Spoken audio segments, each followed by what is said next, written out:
وزیر دفاع خواجہ آصف نے کہا کہ افغانستان میں ٹی ٹی پی کی پناہ گاہوں کو نشانہ بنایا جا سکتا ہے. افغانستان ہمسائیگی کا حق ادا کر رہا ہے نہ ہم مذہب ہونے کا.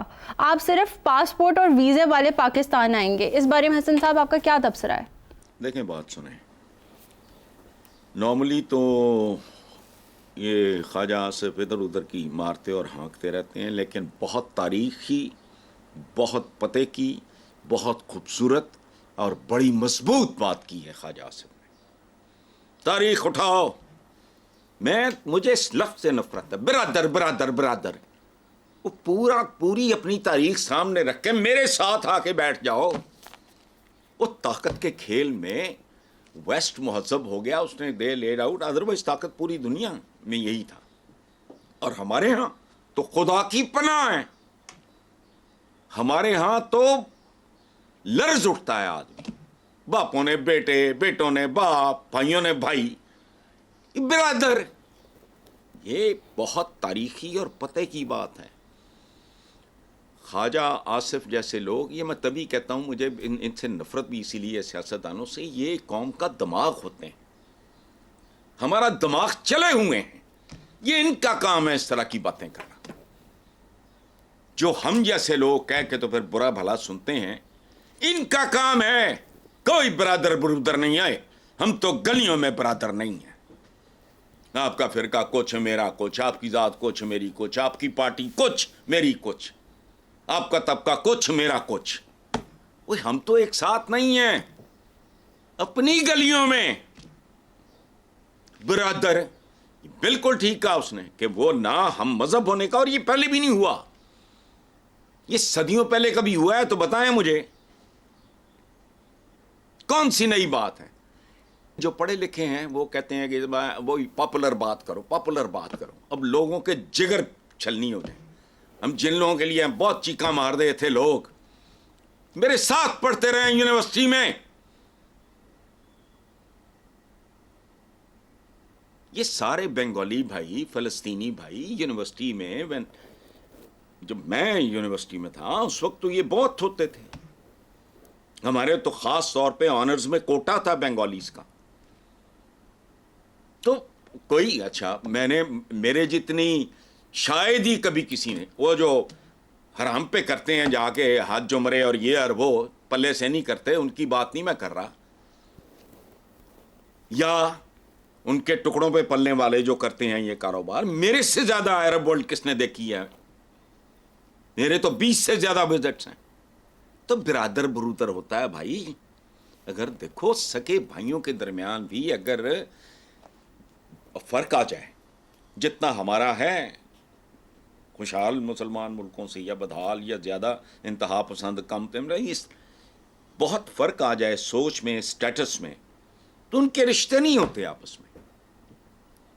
سگے بھائیوں کے درمیان کوئی مجھے بڑا کاروباری صنعتی خاندان دکھاؤ پاکستان کا جو 2-3 نسلوں سے آگے گیا ہو. شاید ایک آدھ ہو، میرا ہی خیال ہے ایک آدھ ہوگا. تو یہ برادر برودر کے ڈرامے کر کے، اس طرح کے گھٹیا ڈائلاگ بول کے لوگوں کو مت اریٹیٹ کرو، بے وقوف مت بناؤ. برادر کوئی نہیں ہوتا. آپ ایک لیول پہ ہوں تو آپ برادر ہیں، بھلے آپ کچھ ہوں. آپ چاہے 2 ٹکے کے ہوں، آپ برادر ہیں، ایکولز. باقی کیا ہے اوقات ہیں.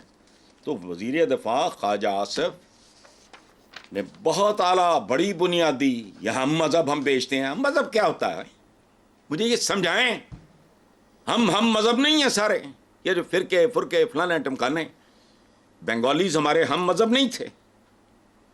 ہم مذہب تو تھے، اور ہم سے زیادہ تھے. میرے تو کلاس فیلوز تقریباً آدھے وہ تھے. پھر ایسا نہیں ہوتا. یہ سارا جو مڈل ایسٹ ہے ہم مذہب نہیں ہے. تو بس کرو برادر برودر، یہ ڈائلاگ بازی بند کرو. اگلے ٹاپک کی جانب بڑھتے ہیں. حالیہ بجٹ سیشن میں تقریر کرتے ہوئے ایم کیو ایم پاکستان کے مصطفیٰ کمال نے تجویز پیش کر دی ملک کا قرض اتارنے کے لیے نواز شریف اور زرداری پہل کریں. اس بارے میں آپ کیا کہیں گے؟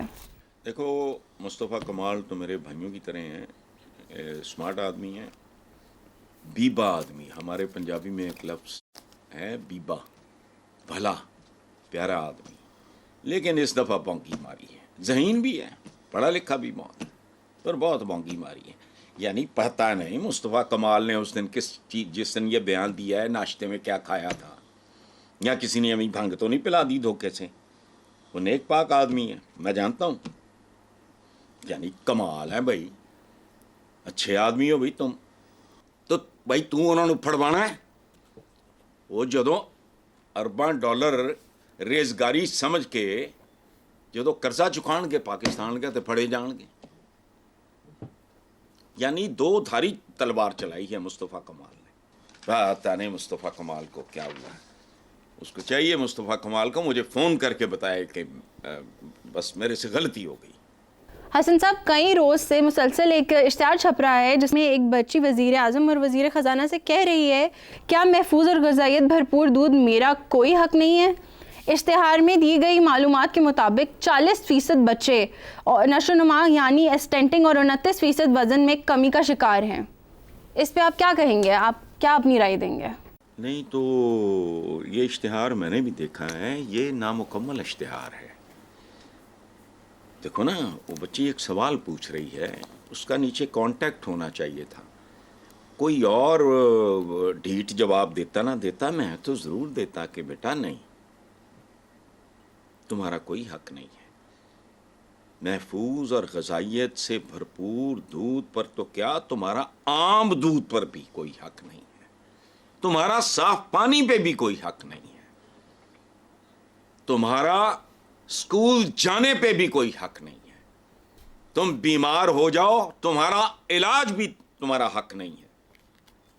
کسی بھی عام آدمی یا اس کے بچوں کا کسی شے پہ کوئی حق نہیں. اس ملک میں استحقاق ہے استحقاقیوں کا. ایک زمانے میں یہ سارے لوگ لکھا کرتے تھے یہ استحقاق فلانا, تو میں کہتا یہ استحقاقی ہیں اسمبلیوں میں جو بیٹھے ہیں, گگو کوڑے استحقاقی ہے. استحقاق کیا ہے بھائی؟ یعنی کمال کی بات ہے, لاکھوں لوگ ووٹ دے کے ایک بندے کو آ جائیں, اس کا استحقاق بھی بن جاتا ہے, اس کا پروٹوکول بھی بن جاتا ہے. وہ ووٹ دینے والے جو ہیں وہ کیڑے مکوڑے ہیں. عجیب ہی ملک ہے یار. اور اگر تم نے ہر چیز میں ویسٹ کی نقل مارنی ہے تو کچھ اور چیزوں میں بھی مارو, کوشش کرو. عباس ستر مرحوم, ان کی ایک نظم یاد آتی ہے, ایک مصرع سن لو. عباس ستر شاہ جی کہتے تھے صحافت کی دنیا میں لوگ ان سے بڑا پیار کرتے تھے, بہت اعلیٰ جرنلسٹ تھے وہ. ان کی ایک نظم کی ایک لائن ہے, ماں تو نے ہمیں کن زمانوں اور کن زمینوں پہ پیدا کیا. اے ماں, تو نے ہمیں کن زمینوں اور کن زمانوں میں پیدا کیا. یہاں اولاد پیدا کرنا بھاری اکثریت کی بات کر رہا ہوں, بھاری, ورنہ تو وہ اسمبلیوں کی گود میں پروان چڑھتے ہیں. بھاری اکثریت, ان کے لیے سزائے موت ہے, قسطوں میں موت ہے. میں ایک اور اشتہار دیکھتا ہوں ٹی وی میں کہ یہ کھلا دودھ تو بڑا یہ ہوتا ہے وہ ہوتا ہے نقصان دہ بندہ. تو میں سوچتا ہوں یہ پاگل ہیں, why are they spending so much money؟ وہ تو کھلا دودھ نہیں افورڈ کر سکتے, تو ڈبہ باندیا جو بھی ہوتا ہے وہ تو مہنگے ہوتے ہیں. سو اس لیے یہ بچی جو پوچھ رہی ہے, اس بچی کا کانٹیکٹ کوئی فون شون اس کے پڑوس کا, میں کہوں بیٹا تیرا کوئی حق وق نہیں ہے. یہ جو جسے کہتے ہیں نا دستور اور فلانا ٹمکانا, تو وہ آئیں اس میں بچوں کے فلاں کے یوتھ کے یہ سارے نوجوانوں کے کوئی حقوق وغیرہ ہیں, وہ کدھر ہیں؟ وہ ان کی بحثیں بھی ایوان میں وہاں ہوتی ہیں جہاں ان کے مفادات کا ٹکراؤ ہوتا ہے. ان آئین کی شکوں کی طرف کبھی بات ہوئی ہی نہیں. اس کی وجہ ہے چونکہ سارے اس جرم میں شامل ہیں, اس لیے اس کی بات ہی نہیں کرتے. یہی شک اگے پیچھے کرنی ہوتی ہے, جہاں ایک پارٹی کا مفاد ہے دوسری کا فلانی, وہ اس کے لیے اس پہ ان کے جھگڑے ہوتے ہیں. باقی حق کو یہاں کسی کا کوئی نہیں.